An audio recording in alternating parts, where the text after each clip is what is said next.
Brother Wholeness, you look like your mother one, you know? Jesus God, you look like your mother one, brother Wholeness. Sorry to say, but Jamaica, Damian Crawford is at halfway tree, wiping car glass. In fact, he's in competition with the Scrooges that he brought there to wipe people car glass. No, watch this.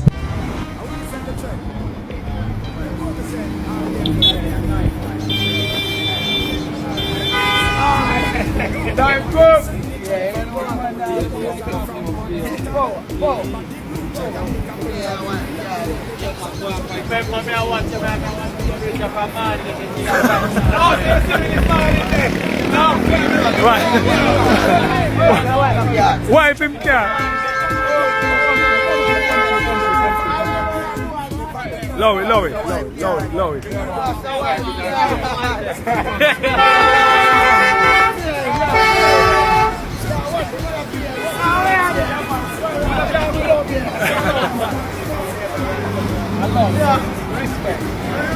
Like, period, I don't even know where to start.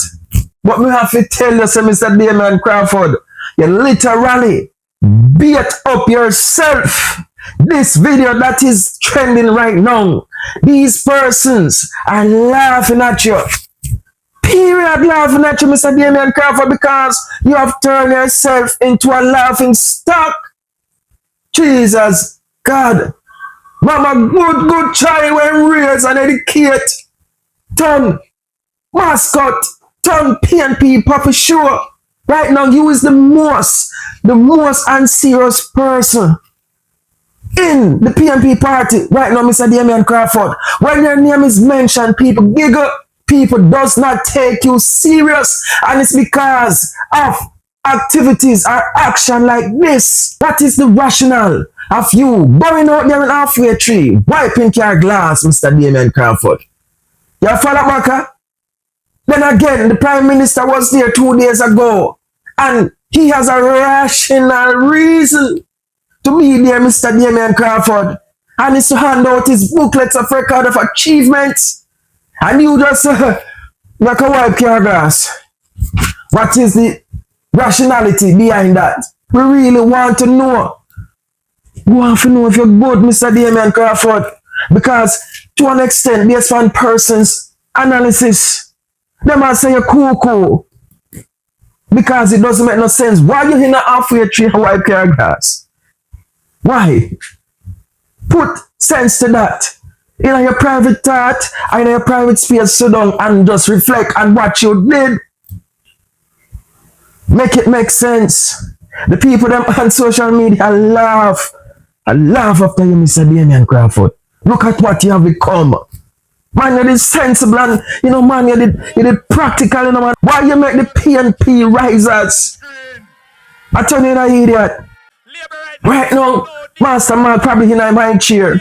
And this Emancipation Day, I said, look at it. He's a perfect Steven. You know the movie? Oh, yes, sir. I miss you like a hog miss fly, like a baby. John Chain, Steven. He's a perfect Steven. Ruckus, Uncle Ruckus from the Boondocks. He's a perfect Uncle Ruckus because he cherish me. He worship me. He plead down to me. And he would make himself become a clown for me. Come on, Mr. Damian Crawford. Brother, the dreadlocks on your head signify spirituality, signify oneness, signify strength, signify that you walk in your word of God. You can't see the Prime Minister do something like that and think that you want to topple him. You bad mind him and want to go off your tree to go wipe car glass. It doesn't make no sense. As me say, people them laugh after you, Mr. Damian Crawford. But the thing said it was a joke. I was using it as like you are spelling some figures of speech, probably a pun or a metaphor. I don't know. You get what I'm saying? You're just saying that for saying it, but we actually do it. You're ridiculous. You look ridiculous, sir. The man I run after car and wipe car glass. Can you imagine what these persons, these vehicle operator look at him and said, fuck me, that damn puppy show. This man is so unserious. That's why you keep on losing anywhere you go. Because you is not being real, Damian Crawford. You love too much gimmick and too much foolishness. The Bible said there's a time for this and a time for that. Time for laugh, time for get serious. No, it's not the time for joke. No, it's the time for you to get serious so the people them can know what you is about. But probably you're serious. Probably it's just really a clown manifested to be smart all along. Cause at this very moment in time, nobody's laughing.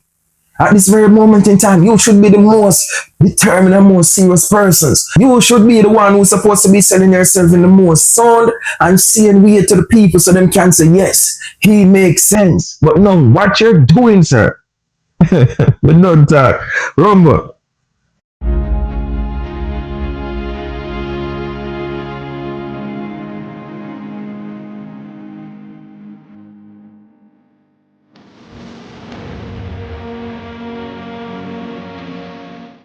My fellow Jamaicans, today holds profound meaning and solemn pride.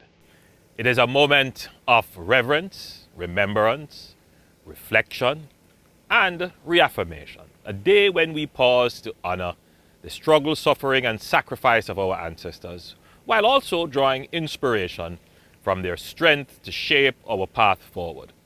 It is also a day where we take stock of where we have come from and commit never to do anything that could compromise our freedom or impact our trajectory towards the better Jamaica our ancestors dreamed. A Jamaica where we have complete financial and economic freedom, freedom from crime and violence, freedom from unemployment, and freedom from any restraint that could prevent us from realizing our individual and collective potential as a nation. Emancipation Day holds significance not only for Jamaica, but for the entire world. The abolition of slavery was not merely a historical event. It was a seismic moral awakening. It marked a decisive turning point when an institution, once regarded as lawful, even natural, was confronted and condemned as a crime against humanity. The formal end of slavery in the British Empire in 1834, followed by full freedom in 1838, ignited a wave of abolition across the globe, and the remainder of the 19th century, it signaled that no system, no matter how entrenched or profitable, could forever deny the dignity of human beings. The struggle for emancipation was a chapter in a global awakening of conscience, and Jamaica stood at the forefront of that fight. But beyond its global relevance, Emancipation Day is deeply personal for us as a people. For Jamaicans, it is not an abstract milestone. It is the hard-won triumph of our ancestors who endured the unspeakable horrors of slavery on plantations, in pens, and under the lash. It is the declaration that those who were once regarded as property were and had always been fully human, fully worthy, and fully free. With freedom came the right of our predecessors to determine their own future. And even though that right came with obstacles, the freed men and women persevered. They established free villages, built churches and schools, and cultivated a culture of resilience that would give birth to our present. In remembrance of those who came before, each generation must grapple with the questions. What are we doing with the freedom for which they struggled? How are we honoring the blood, sweat, and sacrifice that made our liberty possible? To truly honor our forebears, we must show through our conduct, our choices, our institutions, and our achievements that we are a great people, capable of achieving great things.